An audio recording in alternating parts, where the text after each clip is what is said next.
خوفناک کتا ہیلن اور شیر۔ ایک گھنے جنگل میں ایک خوفناک کتا رہتا تھا جس کی آنکھیں آگ کی طرح جلتی تھیں۔ رات کے اندھیرے میں اس کی بھونک گونجتی تو پورا جنگل کانپ اٹھتا۔ اسی جنگل کے گہرے حصے میں ہیلن نام کا ایک ڈراونا ہیولا چھپا رہتا تھا جو انسانوں کے خواب کھا جاتا تھا۔ لوگ اس کا نام سن کر ہی خوفزدہ ہو جاتے۔ ایک دن وہ کتا اور ہیلن کا آمنا سامنا ہو گیا۔ کتا غرایا، یہ میرا جنگل ہے۔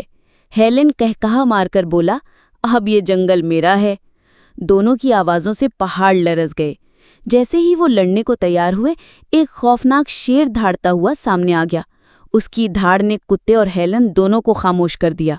شیر غرایا، یہ جنگل میرے قانون پر چلتا ہے۔ جو دوسروں کو ڈراتا ہے اس کا انجام بھی ڈر ہی ہوتا ہے۔ شیر کے پنجے کی ایک ضرب سے ہیلن دھوئیں میں بدل کر غائب ہو گیا اور کتا دم دبا کر بھاگ نکلا۔ اس کے بعد جنگل میں سکون قائم ہو گیا اور سب جان گئے کہ اصل طاقت ڈرانے میں نہیں بلکہ انصاف کرنے میں ہے۔